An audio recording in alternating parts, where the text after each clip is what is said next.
This time, we are going to make a huge bar counter, several buckets of epoxy, hundreds of hours of work. Artifacts from a bygone era, all of this in a short video. Enjoy watching. The bar counter will be made from ashwood blocks. A long time ago they were bought at firewood prices, since they are offcuts from furniture production. In reality it's first class dry material, the only thing not first class its size. For our purposes it's perfect. In the end, we need to get more than 300 blocks of identical cross section from them, but the pieces will be of different lengths. That's what we're working on now. The next step is to lay out a rough composition. After that we realize it looks kind of like a fence, and we start thinking about how to make it more interesting.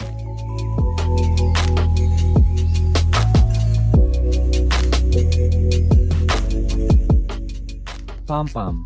And we found a good solution since the bar counter will be in a bar. Oddly enough, we decided to create a logo made out of the blocks. This is what the original logo looks like. We tried to get as close to it as possible given the format and proportions. As a result, a drawing was made based on the actual dimensions, which allowed us to calculate all the parts that we then glued together.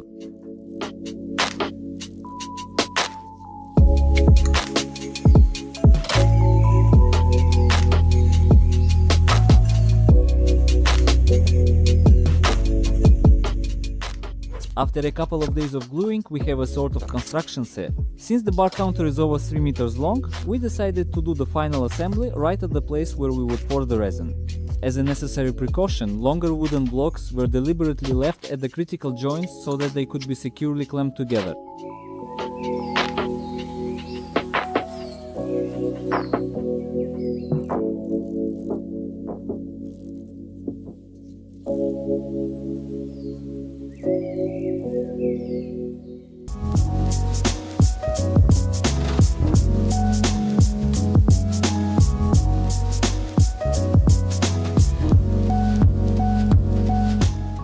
I lay a thin sheet of plastic at the base, because once it dries, the resin comes off it perfectly. That's actually why I use it for the base. And now we assemble the entire composition.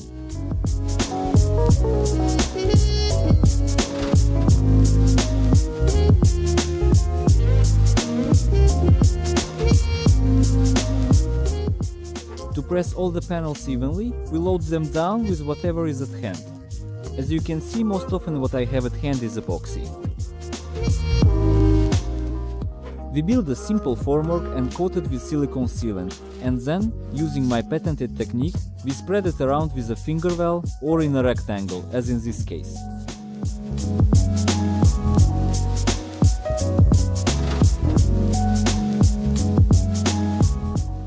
The first layer is for priming and checking.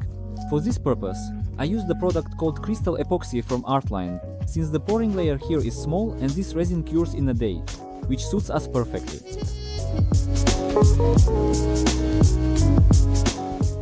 We thoroughly coat all the edges with resin in order to minimize the formation of air bubbles.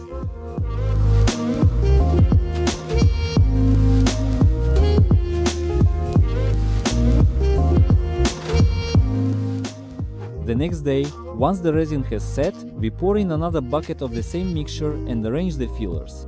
The main theme is the bygone era. It's a bygone era of 8-bit consoles, floppy disks and audio cassettes. That's why there will be joysticks, cartridges and other themed items here. Who remembers these things?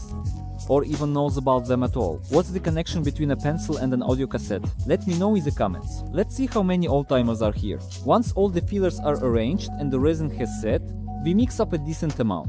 In the end, the whole project took more than 40 liters of resin. For large pours, nothing is better than a monolithic approach. You can't come up with anything better. I confidently pour this much, and the mixture turns perfectly.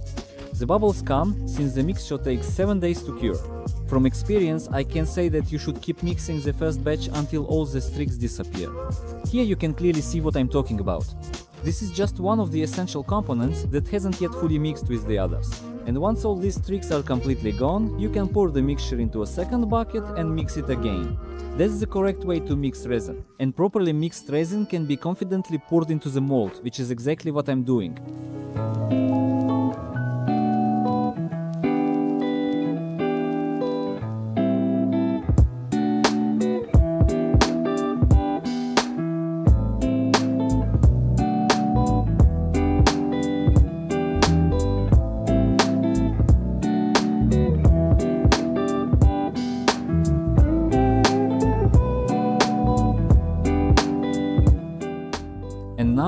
that's left is to wait 7 days for the resin to fully cure. After a week, we return to the casting.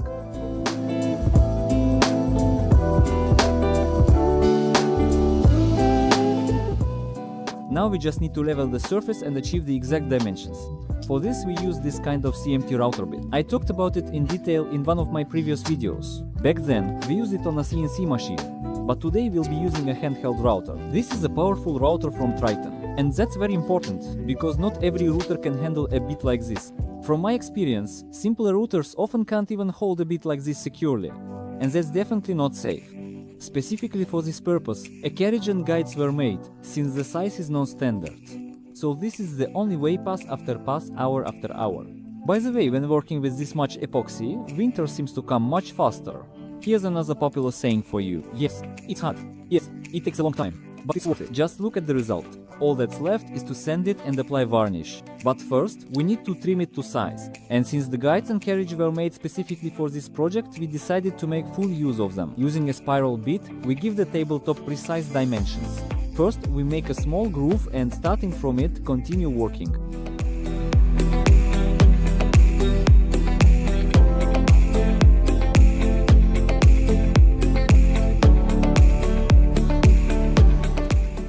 With a jigsaw, we roughly cut off the excess wood.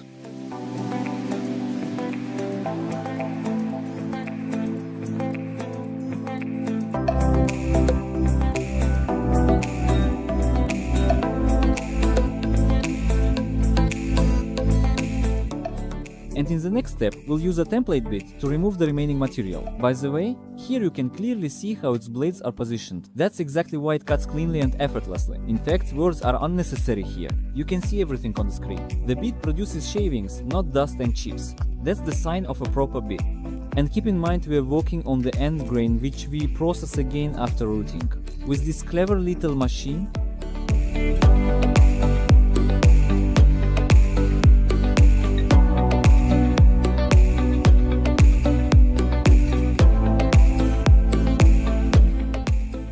we also sand the top part, but this time with an orbital sander.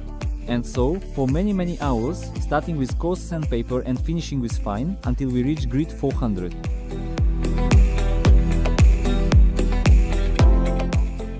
Then we degrease and remove dust from the surface.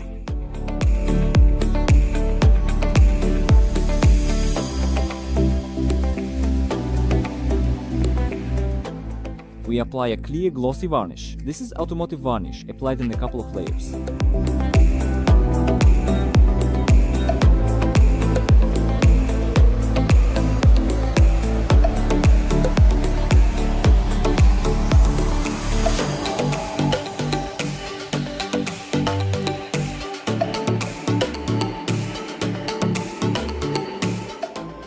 Once the varnish has dried, all that's left is to install the lighting. Here's how it's done. But to avoid spoiling the appearance, we'll paint the bottom part with a thin layer of white paint. This will serve as a diffuser. After that, we put the panel with the lighting in place. And now we can finally appreciate the result. The final shots were supposed to be filmed directly in the bar, but quarantine has made its own adjustments.